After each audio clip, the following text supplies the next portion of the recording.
6 Ute brands sold in Australia right now are losing customers faster than they can replace them, and one of them is doing it while sitting on the exact same platform as the country's third best-selling Ute. That's not a coincidence you'd expect. When a brand shrinks, it's not just a headline for car journalists. It's a warning for anyone about to sign finance on one of their Utes, because a shrinking brand means a thinning dealer network, softer resale, and slower parts supply a few years down the track.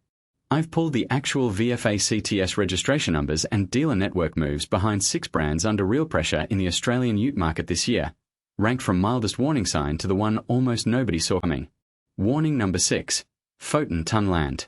Foton came into the Australian Ute market the way most Chinese brands have, on price. What most buyers don't realise is this isn't Foton's first attempt. Iveco brought the original Tonland here back in 2014, and that run was short-lived. The Cummins diesel it used couldn't meet incoming emissions rules and the brand quietly disappeared from local showrooms. Foton is now back, this time distributed through Inchcape, the same group that also handles Subaru and Peugeot locally, plus the Diesel electric brand, so on paper it's backed by a company running several separate distribution operations in this country simultaneously rather than a fly-by-night importer betting everything on one nameplate. That spreads Inchcape's own risk across multiple brands, which is reassuring for parts and warranty continuity, but it also means Foton isn't necessarily first in line for local marketing dollars or dealer floor space when Inchcape is weighing where to invest next. The new Tonland range looks like a much stronger effort than its predecessor.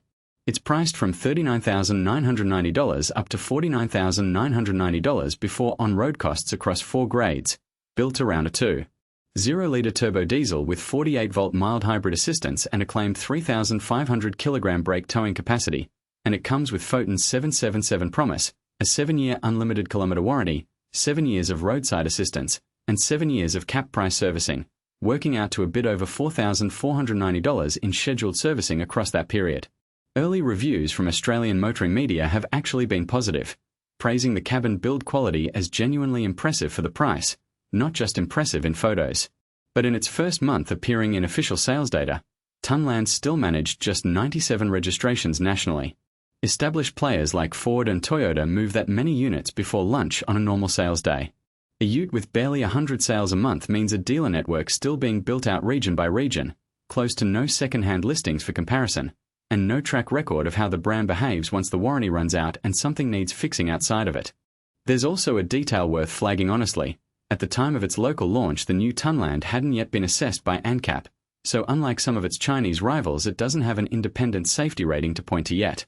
Corporate backing from Inchcape helps with parts logistics and gives it a second chance the 2014 version never got, but it doesn't manufacture demand from tradies who've never heard the name before, and it doesn't erase the fact this is a brand that has already failed once in this exact market.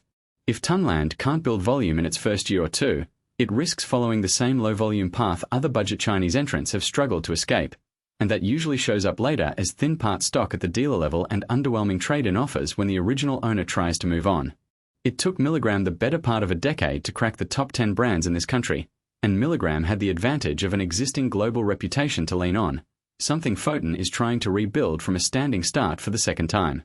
Under the skin, the mechanicals are genuinely current. A 2.0-litre turbo diesel paired with 48-volt mild hybrid assistance and a ZF 8-speed automatic, a well-proven German-source transmission used by several established brands, which is a reasonable answer if your worry is specifically an unproven driveline. It's the retail side, not the engineering side, that carries the risk here. If you're seriously considering one, ask the dealer how many warranty claims they've actually processed so far, not just how many they've sold, since a handful of early claims handled smoothly tells you more about the 7-year promise than the sales brochure does. My take, if you're tempted by the Tonland's price tag and the genuinely good first impressions, wait for at least 2 full years of local sales data before you commit, and go in with your eyes open about the resale risk you're accepting for that discount. It's not a bad Ute on paper. It's an unproven one, for the second time, in a market that's already crowded with better-known alternatives at a similar price point. Warning number 5. JAC T9. JAC has been trying the same playbook with considerably more backing behind it. The T9 launched through a new local distributor called LTS Auto in April 2024, and unlike most budget entrants, JAC actually came out swinging on ownership promises, a 7-year unlimited kilometre warranty, 7 years of roadside assistance, 7 years of cap price servicing, and a warranty loan vehicle program so customers aren't left without a Ute during warranty work. It backed that up with a genuine credential too, an ANCAP assessment placing it as the fourth safest vehicle tested in 2024, UTE or otherwise, scoring 85% for adult occupant protection, 87% for child occupant protection, 87% for vulnerable road user protection, and 89% for safety assist. On paper, that's a serious first attempt, arguably the strongest opening pitch of any Chinese UTE brand so far.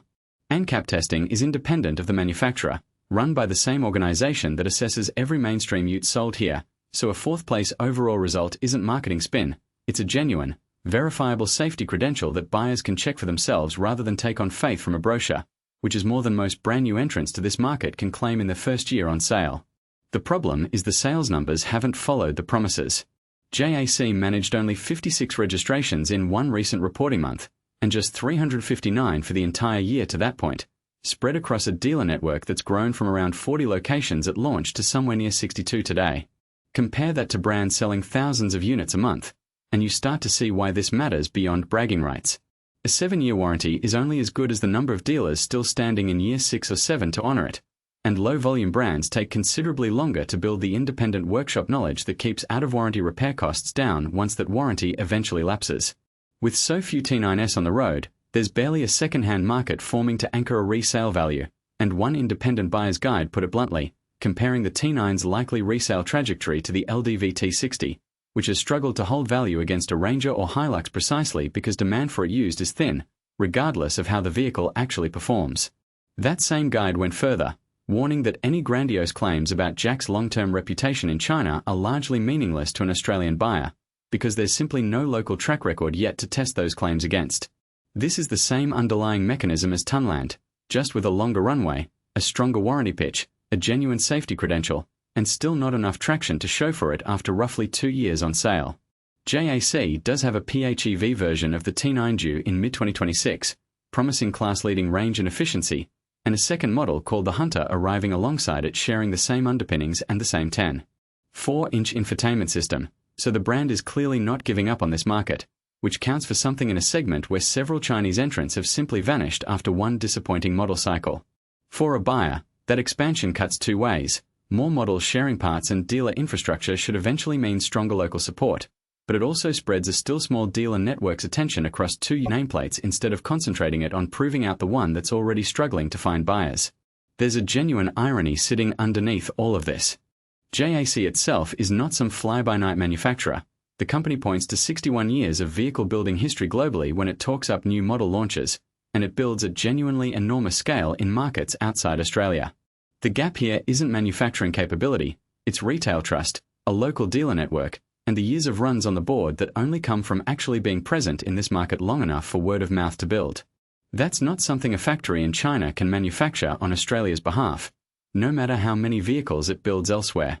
If you already own a T9, that's not a disaster. JAC has invested in a dedicated parts warehouse and a Sydney-based head office to back warranty claims, which is more infrastructure than some budget entrants bother building this early in their local journey. If you're shopping, treat the sharp price, the long warranty, and the strong safety rating as compensation for taking on genuine uncertainty about resale, not as a bargain with no strings attached. Ask any dealer directly how many T9s they've actually moved locally before you sign, and don't take a 7-year promise at face value without checking whether the dealer network still looks the same in 3 years. Renault's situation is different, and arguably more telling, because this isn't a brand struggling to sell a ute. It's a brand that decided not to sell one at all. Renault's Australian distributor, Iveco, the same importer that once tried its luck with the original Foton Tonland, had been actively evaluating bringing the Alaskan dual cab here, a ute built in Europe on Nissan's platform, sharing engineering with the Navara much like the Triton does. Then Iveco walked away from the Alaskan entirely, before it ever reached an Australian showroom. The reasoning given wasn't vague corporate spin. The local executive overseeing the decision described the ute segment as pretty grubby and too aggressive to enter profitably from where Renault would have had to source the vehicle, out of Spain, rather than assembled locally or sourced from the lower-cost Chinese supply chains that budget rivals like JAC and Foton rely on. He pointed out that a genuinely competitive 4x4 ute now starts around $35,000 drive away in this market, and matching that from European manufacturing simply doesn't pencil out once shipping, compliance, and currency exposure are factored in. Compare that to the Chinese-built rivals actually launching around the same price point, The GWM Cannon and LDV T60 both sit in a similar bracket while being sourced from a considerably cheaper manufacturing base, and the gap becomes obvious. Renault would have needed to sell a European-built Ute at a Chinese-built price to even get in the conversation. That's a company with decades of history and an existing dealer footprint in this country looking hard at the Ute segment and deciding the numbers don't work anymore, not a startup brand failing to gain a foothold like the two brands above it on this list. It tells you something bigger than Renault's own product plans. It's a live signal about how tough the entry economics have become even for manufacturers with established distribution, existing showrooms, and a loyal customer base to cross-sell into. If a brand with all of that infrastructure can't make the maths work, it raises a fair question about how sustainable some of the newer, thinner-margin entrants further up this list actually are over the long run, particularly once initial launch pricing and promotional finance offers taper off. It's worth remembering Iveco isn't a small operation making a cautious call out of inexperience. This is the same distributor that has handled multiple brands across the Australian market for decades and has direct, current experience with exactly how brutal the value end of this segment has become, including its own earlier run with the original Foton Tonland before that brand's first exit. When an importer with that breadth of experience across several brands looks at a segment and declines to enter it, that's a different kind of signal than a single manufacturer being cautious in isolation. If you were hoping a Renault Ute might show up as a mid-price European alternative to the usual Japanese and Chinese options, that door is closed for now, and there's no indication Iveco is reconsidering. It's worth remembering as a buyer generally that a manufacturer's commitment to the Ute segment can evaporate faster than its commitment to passenger cars, because the volumes are smaller and the margins are thinner to begin with, which is exactly the calculation Renault just made in public rather than quietly walking back years after launch the way some brands do. Warning number 3. Ram. Ram sits at the top end of the market, and that's exactly where the pressure shows up clearest. It's also a brand that, only months ago, was publicly predicting the opposite of what's actually happened, telling the trade press it expected sales to roughly triple in Australia as records kept tumbling. Instead, sales across the pickup and cab chassis Ute category above $100,000, the bracket Ram largely built its Australian business inside, fell 17.5% over the past year. Look at individual models within that and it gets sharper. Ram 3500 sales dropped more than 80% in one reporting period, though it's worth flagging clearly that model sales in small enough absolute numbers that a steep percentage swing can look more dramatic than the raw unit change actually is, so treat that particular figure as a signal rather than gospel. The direction across the whole big Ute segment is consistent though, and it's not one single cause. Rising diesel prices bite hardest on the thirstiest vehicles in the market, and nothing in Ram's local range is a small sipper. The government's new vehicle efficiency standard penalizes brands like Ram particularly hard, since almost nothing it sells here is compatible with those emissions targets, which is also the reason Ram Trucks Australia has confirmed there's no guarantee its V8 Hemi engine option returns here even as the US market gets it back for 2026. On top of that, new plug-in hybrid Utes like the BYD Shark 6 are chewing into a market Ram once had mostly to itself among buyers wanting genuine towing muscle without a diesel bill to match. There's a structural wrinkle specific to Ram too. Every vehicle it sells here is imported left-hand drive from the US and remanufactured to right-hand drive locally through its own dedicated facility, a genuinely complex and expensive process compared with a factory-built right-hand drive Ute rolling straight off a Thai or Chinese production line. That conversion cost is baked into every unit, which makes it much harder for Ram to simply drop price to chase volume the way a Chinese competitor can undercut the whole market overnight.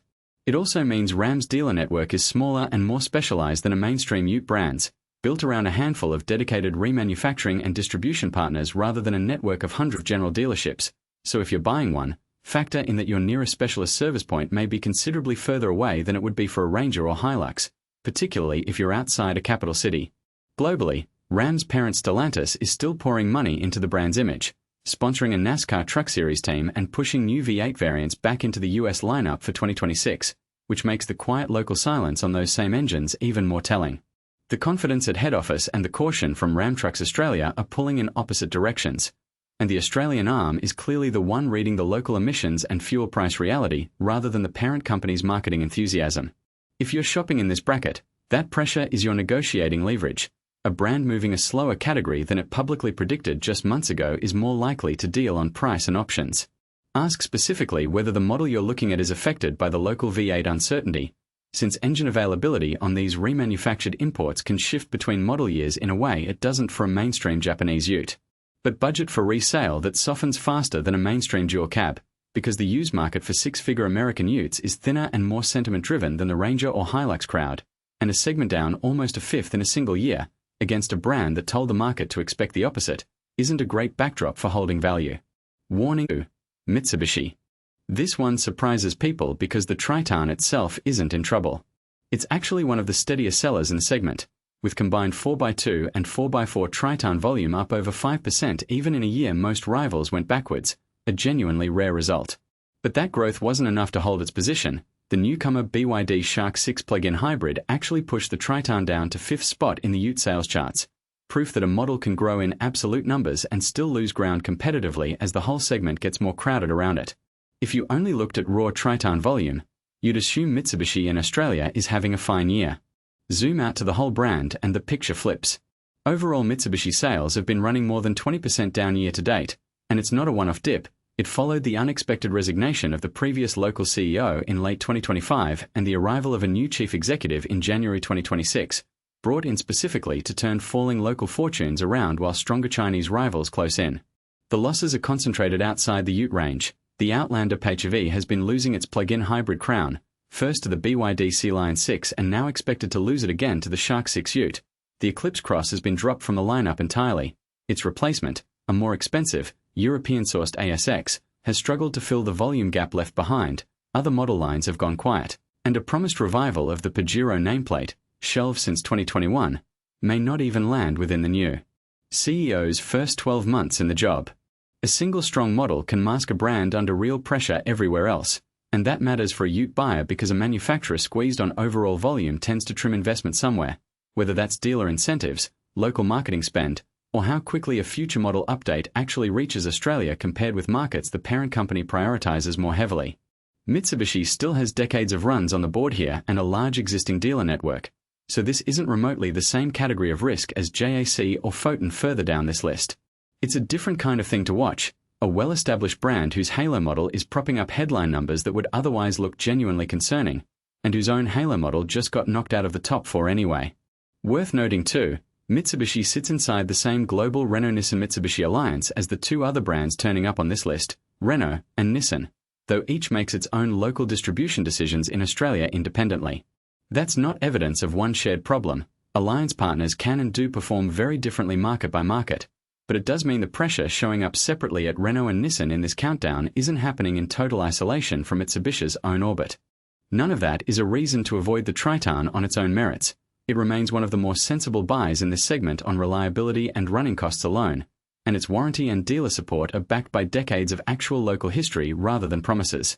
It's a reason to keep an eye on Mitsubishi's broader Australian position over the next couple of years rather than assume one healthy model means the whole brand's local commitment is guaranteed at the same level going forward, especially with new Chinese rivals now outselling its best-known nameplate. A new CEO turning around falling fortunes typically focuses attention where the bleeding is worst, which right now is clearly the SUV side of the range rather than the Ute. That's a reasonable order of priorities given the Triton is already performing, but it also means the model that's actually working for Mitsubishi right now isn't necessarily where the next round of local investment and attention is headed. If you're finding this kind of ownership risk breakdown useful before you shop, that's exactly what this channel is built around, so it's worth subscribing before we get to the brand almost nobody expected to see at the top of this list. Warning number 1. Nissan Navara. Here's the one that doesn't fit the pattern of everything above it. Nissan's Navara isn't a struggling budget import, and it isn't a brand pulling out before it even launches. It's a long-running nameplate that relaunched this year built on the same platform as the Mitsubishi Triton, effectively sharing its engineering, its bones, and a good chunk of its mechanical knowledge with one of the more resilient sellers in the entire segment. On paper, that partnership should have been a lifeline, borrowed reliability, shared parts supply through an existing network of workshops that already know this platform, a head start on servicing knowledge that a brand new entrant like JAC or Foton simply doesn't have and can't buy at any price. Instead, Navara sales fell somewhere between 44% and 50% depending on which reporting period you check. 1 month alone showed a drop just over 50%, and Nissan as a brand posted the steepest overall decline of any major manufacturer in Australia this year, worse than Toyota, worse than Mitsubishi, worse than Subaru, worse than every other volume brand in the market. It's not an isolated Navara problem either. Nissan has been actively pruning its local lineup around it, axing the Juke and the Pathfinder, and reversing course on plans to bring a new generation Leaf EV here at all, which paints a picture of a brand in broader retreat locally rather than one bad model dragging everything else down on its own. Sharing a platform with a strong seller clearly didn't translate into shared momentum, and that's the genuinely useful lesson buried in this entry. Brand perception and dealer confidence matter just as much as the hardware sitting underneath the panels. A ute can be mechanically sound, share its chassis with a top 5 seller, and still struggle if buyers have already decided the badge is on the way out, and that perception becomes self-reinforcing once it takes hold in the second-hand market, because fewer buyers searching for a used Navara means every seller has to discount harder to attract the ones who are still looking. There's a neat thread connecting this back to earlier in the list too. Nissan sits in the same global alliance as Renault and Mitsubishi, and while Renault chose to stay out of utes entirely and Mitsubishi's Triton is quietly outperforming its badgemate, Nissan is the alliance partner actually living the sharpest local decline while still fully committed to the segment. Same corporate family, 3 completely different local outcomes, which is itself a reminder that a global alliance guarantees nothing about how any one badge performs in the Australian market. Here's the part that's actually reassuring for anyone cross-shopping though. Because the Navara shares its bones with the Triton, part supply and mechanical familiarity aren't the risk they'd be with a low-volume brand further up this list. Workshops already know this platform inside out from the Mitsubishi side, and that's not true of a single other brand on this countdown. The real risk with Navara isn't parts or servicing, it's resale sentiment. Buyers increasingly associate the badge with decline rather than value, and that perception alone can drag trade-in offers down even when the vehicle underneath is every bit as sound as its Mitsubishi twin sitting one grade up this list. If you're buying one to keep for years and can absorb weaker resale, the shared platform means you're taking on less mechanical risk than the badge sales chart suggests. If resale value matters to you at trade-in time, that's the one number on this entire list you genuinely can't out-research your way around. No amount of due diligence changes what the next buyer is willing to pay for a badge they've already written off. If you're set on this platform specifically, it's worth genuinely cross-shopping the Triton alongside it before you commit. Same engineering underneath, better sales momentum, and historically stronger resale. So the only real question is whether the Navara's usual sharper drive-away pricing is enough to offset what you'll likely give up at trade-in time. None of these 6 brands are struggling for the same reason, and that's really the point worth taking away from this. Some, like Foton, are trying to succeed a second time after already failing once in this exact market. Some, like JAC, can't build volume fast enough to matter yet, despite genuinely serious investment in warranty and safety credentials behind them. One, Renault, walked away before it even started, taking its European manufacturing costs somewhere the math still works. Ram is discovering that its own public predictions of tripling sales ran headlong into diesel prices, emissions rules, and a right-hand drive conversion cost no Chinese rival has to carry. Mitsubishi is propped up by a single strong model that just got knocked out of the top 4 anyway. And Nissan is losing the popularity contest despite sharing its engineering with a genuine class leader, proving that badge perception can outweigh what's actually under the bonnet. What ties all 6 together is simple. A shrinking brand shifts the risk in a ute purchase away from the vehicle itself and onto everything around it. The dealer network you'll rely on for warranty work in year 4, the part supply when something breaks outside of it, and the number of buyers competing for it when you eventually decide to sell. None of that shows up on a spec sheet, and none of it shows up in a single glowing first review either. It only shows up 2, 3, 5 years into ownership, which is exactly why it's so easy to miss when you're standing in a showroom looking at a shiny new dash and a confident salesperson. Reliability data tells you how a ute performs. Brand momentum tells you what owning it is actually going to feel like 3 years from now, at trade-in time, at the dealership counter, in how quickly a part turns up when you need it, and in whether the dealer who sold it to you is even still trading under the same name. None of this means you should only ever buy the market leader. Some of the brands on this list are genuinely good utes being let down by circumstances that have nothing to do with engineering. The Foton and JAC teams have clearly put real engineering effort into their first Australian offerings. Renault made a defensible commercial call rather than a bad one, and the Navara is arguably the most mechanically sound ute on this entire list given what it shares underneath. It means going in with your eyes open about which kind of risk you're accepting, mechanical risk, resale risk, or network risk, because on this list, at least one brand carries each of them in a different combination. Before you sign on any ute from a brand under this kind of pressure, there are 3 questions worth asking that this whole list has actually pointed to. How many of this model has the dealer genuinely sold and serviced locally rather than just how long the warranty runs on paper? Whether the brand's local distributor has a track record across other vehicles that gives you something to judge them by beyond this one launch. And what a realistic resale figure looks like in 3 years based on actual used listings today, not the brand's own optimistic projections. Answer those 3 honestly for any ute on this list, and you'll know a lot more about what you're actually buying than the badge on the tailgate tells you on its own. If you want to see which established models are actually gaining ground while these 6 lose it, that comparison is exactly what's coming next.